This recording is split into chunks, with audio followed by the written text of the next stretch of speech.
Introduction. What if I told you that you are capable of working on something in such a way that you are unstoppable? That's right.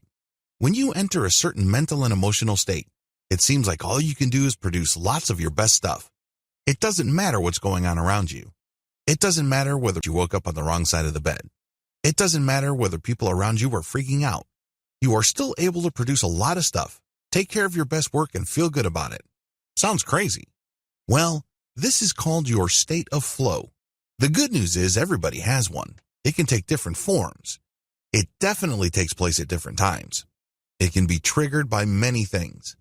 After all, we're different people from different walks of life with our own distinct experiences. These differences do add up. Still, one of the things that we have in common is a state of flow. This is where things are ridiculously easy. You produce a lot more and you are able to hit really high quality standards. This is a time where you achieve peak performance. Everybody is capable of this. The problem is, for most of us, we stumble upon our state of flow. It's kind of like walking by the road and then you hear some rumbling up ahead. It starts to rain and all of a sudden you get hit by lightning. Well, how often does that happen? Unfortunately, in the case of states of flow, it's not often enough. The key to triggering this state is motivation. A lot of people think that as long as they focus on their state of flow, or they think about it, or they kick around the idea in their head that it will overcome them somehow, some way. It doesn't work that way. You're missing a key ingredient. You're missing motivation. A lot of people would say, okay, I get it. I just need to be motivated, so I'll push myself to be motivated. There's a big problem with this. Life's pressures and stresses can overcome you. You know this. I know this. Everybody knows this. We surround ourselves with too much clutter. And I'm not just talking about clutter that you can see. I'm also talking about emotional and mental clutter. These are uncomfortable memories. These are regrets, problems that we dwell on. These can also involve our worries about the future. It is no surprise that given this background, our priorities get scrambled. Whatever motivation we may have gets drowned out by the background noise of the rest of our lives. Sadly, the more people focus on their need for motivation, or worse yet, the results motivation brings, they lose sight of their capacity for motivation.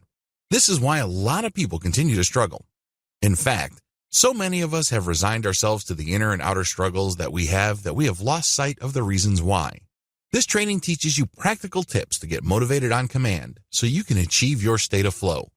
Your state of flow is the goal. Motivation is the path to that goal. Motivation is also the fuel for your emotional and mental engine. Be clear about these distinctions. Don't get them confused. Focus on practical goals.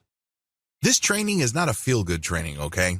If you're looking to get pumped up, excited in broad, generalized ways, this is not the training for you.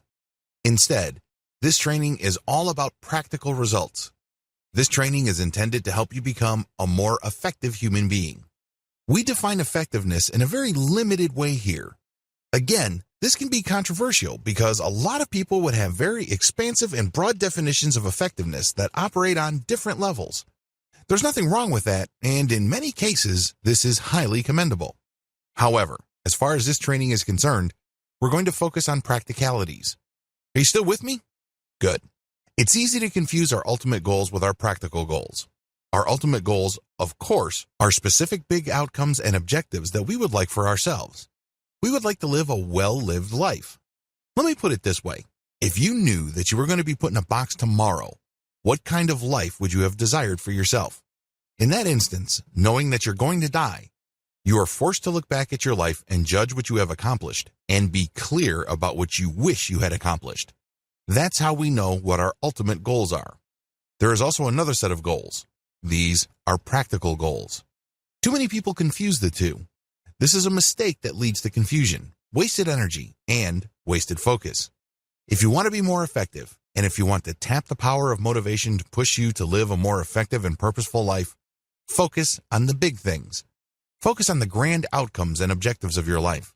Practical goals involve putting food on the table, paying off debt, saving up enough money for your kids' college, taking care of insurance costs, so on and so forth. These are important goals, mind you, but in the big scheme of things, they're just steps that you take to go a certain direction. They are a means to an end, and the ends are worth the most. These are your ultimate outcomes and objectives. Don't confuse the two. Be clear about the big outcomes and objectives of your life.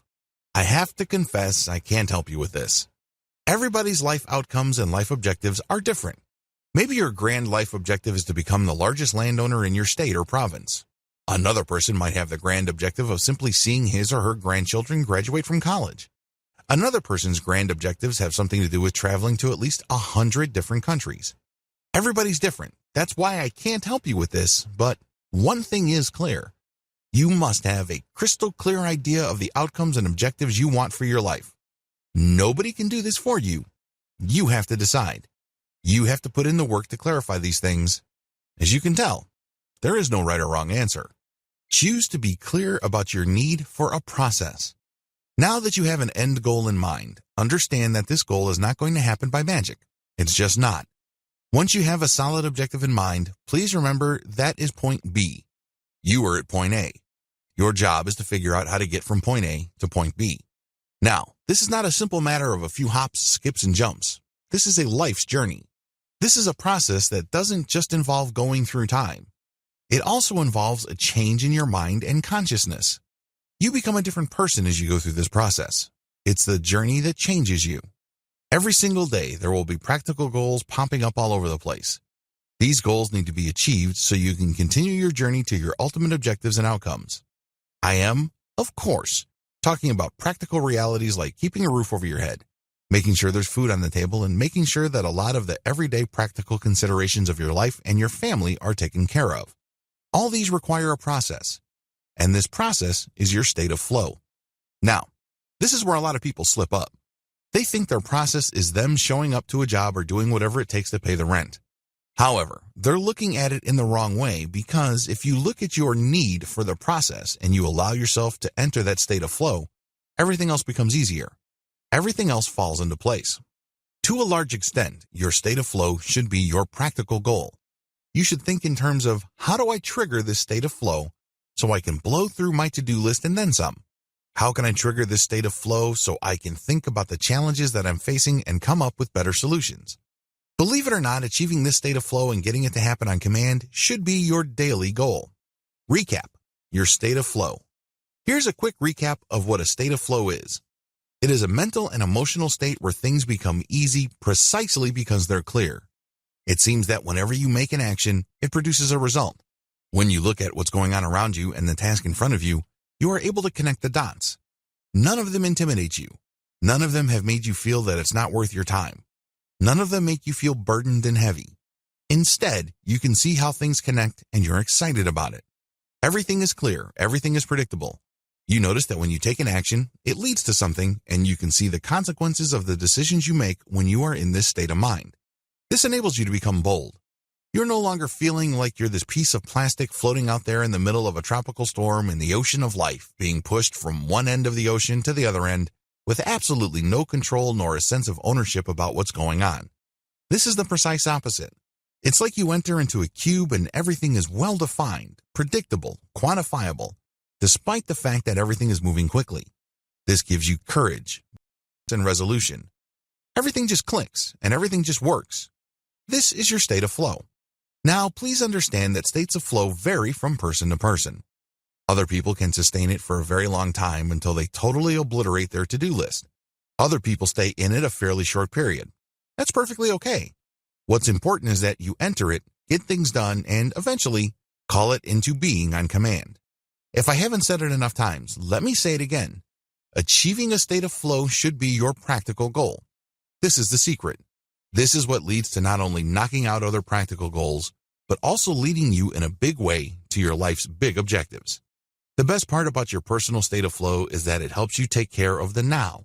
Believe it or not, the now is the foundation of the future. The future is not going to happen until you lift a finger to do things now. Your hopes, dreams, and wishes, they're just going to remain in your mind, free floating out there, nice and irrelevant, until you reduce them into reality based on the decisions you make in the here and now.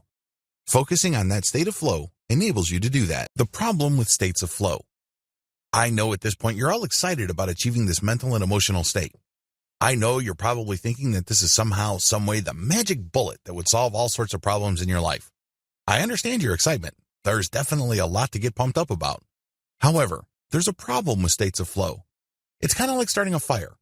There are 3 ways you can start a fire. You can use pine cones or other easily combustible material that is light, fluffy, or well spaced apart. Loose coconut fibers are much like pine cones. Alternatively, you can use twigs and branches. These are a little thicker, a bit longer and harder. Finally, you can use logs to get a campfire. Keep in mind that your choice of materials plays a big role in your outcome. Let's start with pine cones. When you start a fire with a pine cone, you get a really nice flame. In fact, the flame is going to shoot out. It ignites that fast. It's nice and bright. This is very similar to your enthusiasm and fascination and flirtation when you get excited about a new idea or a new project or a new person. It starts out bright, but unfortunately, it flames out just as quickly. It is short-lived unless you keep piling on coconut fiber or pine cones into the flickering fire that you have. If you choose to start a fire with twigs and branches, it's very similar to having focused goals. You're not just fixated on the emotional intensity of what you're doing, but you are focused on your goals, and this is an improvement. The problem is, just like with twigs and branches that need constant air and replenishment or it will flame out, you need constant attention and a lot of structure. However, just like building a fire with twigs and branches, you can last longer if you constantly refocus on your goals. Finally, you can start a fire with logs. If you've ever gone camping, you know that this is the most time-intensive. It takes a long, long time. In fact, you have to burn a lot of stuff around the logs just to heat the logs and get them to catch fire. The good news is, once you get them going, you don't have to do much else. They keep burning on and on and on all throughout the night. In fact, it's not uncommon for people to wake up and look at the campfire the next day, and there are still bright embers courtesy of the logs that they just burned. What I just described are the different levels of motivation that lead to your state of flow. All 3 of them would lead you there. You can start out all pumped up and motivated and achieve a state of flow. You can do that. You can also constantly replenish your focus and achieve a state of flow. Finally, you can take it long and slow, but your state of flow lasts longer. There are different ways to do this, but the best way is to go for the logs. These stand for sustainable motivation. This training teaches you how to achieve sustainable motivation so you trigger your state of flow more frequently and stay within that state for a much longer time. I have nothing against enthusiasm, fixation, or fascination. However, the problem is those don't last all that long. Similarly, constant focus can burn you out. Sustainable motivation takes quite a bit more work and it takes some time to get going. The good news is that it mentally pays for itself once you get it going.